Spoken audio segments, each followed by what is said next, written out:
Hello everyone, and welcome to this video on photography in Kilimanjaro and highlighting a few mistakes that happened on our trek.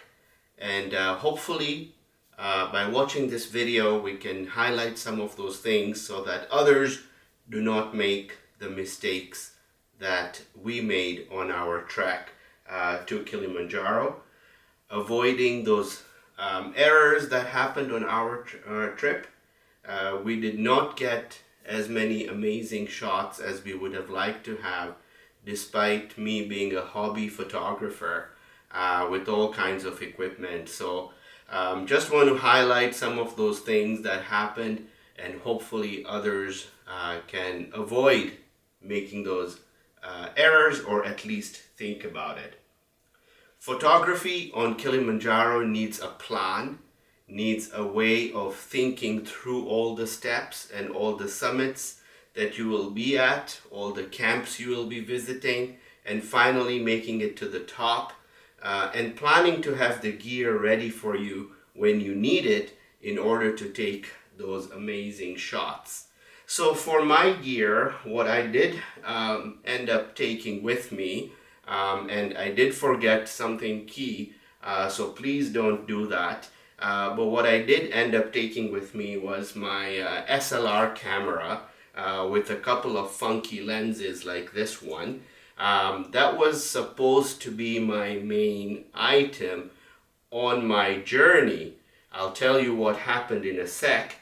I also had planned to take my GoPro, but I forgot this. And it so happened that I had taken it to work to try to learn how to use it in between my workload, and I ended up leaving it there. There was no time to get it at the end as we were in a rush to get to the flight, and so I forgot my GoPro. So one of the things I will highlight is to please remember to take everything that you want to take and make a plan for that way ahead of time, so you're not going to forget something at the end if it is located, for example, at work or somewhere else. This was supposed to be my backup camera. This is a small camera but very versatile. It's the Sony RX7. In the end, this was the camera that I used the most, and I'll tell you why, except that this camera was my backup, and so I'll tell you what happened with this when the actual trip materialized. But this is the gear that I planned to take, and of course I had my phone with me, which was essential in the end because a lot of pictures ended up being taken on the phone.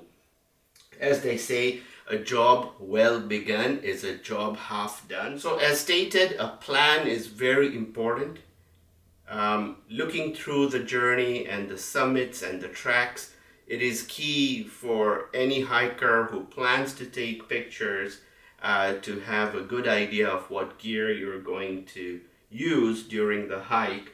The hike can be intense and physically exhausting, and you do come to a point where photography may not be your first priority.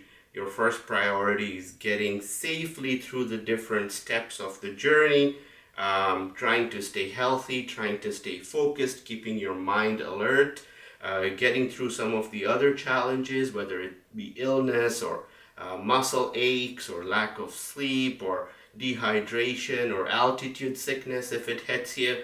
So photography may not be a priority. If it is a big priority for you, and if you are going to blog or vlog pictures, and the pictures are going to become a big part of your journey, maybe you're going to be putting this on a website or making a YouTube video, and you're into that sort of stuff, I would highly recommend, if you have a lot of gear and you're doing this professionally, then definitely get a porter that is going to help with that. Porters can be hired. There are porters who are trained to help photographers that are doing this professionally. So certainly the operators can provide a porter or two to carry the equipment and to help with the photography. They will even come up to the summit.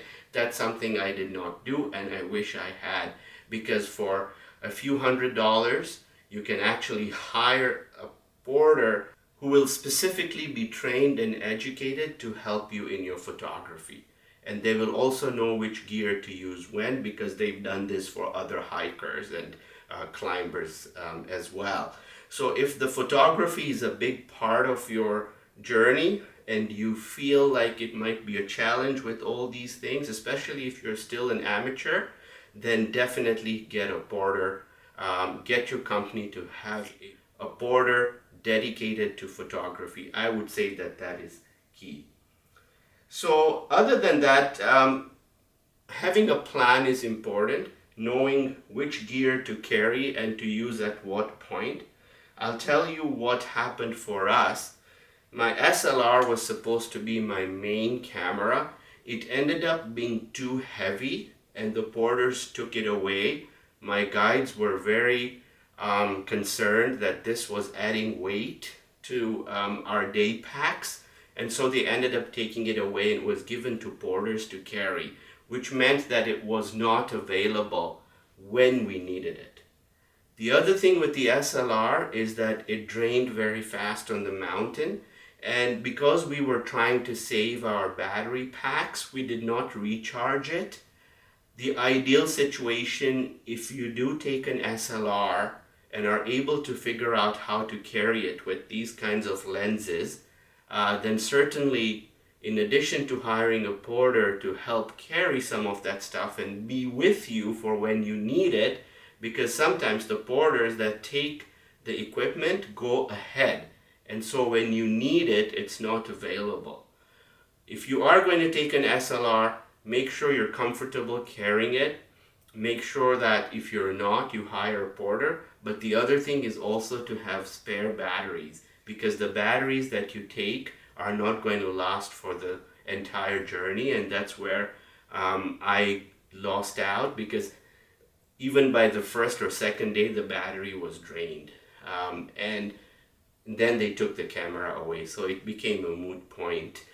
When I needed it, it wasn't there. I couldn't charge it because I had a limited amount of power banks. I had 4 power banks, but they were draining so quickly. So spare batteries would be very, very key in this stage of planning the gear. So the SLR ended up not being used. However, what happened with my backup camera was that because it was a backup camera, it wasn't readily available in my day pack. It was right at the bottom, and the way I had packed it, I couldn't access it. So I did get a lot of pictures on this. It wasn't easily available when I needed it, especially on the summit.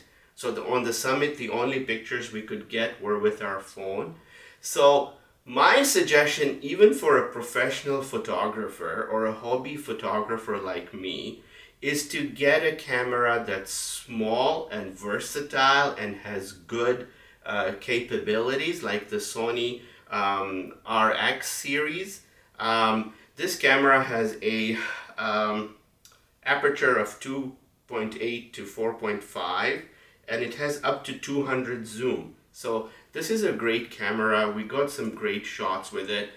If this had been my main camera, I would have just had it in my pocket, readily available whenever I needed to take pictures with it. So I would recommend, as part of my advice, is to have a small camera. Forget about the SLRs and the big lenses, unless you're very sure you can take them with you or have the assistance of hired help to assist with the photography.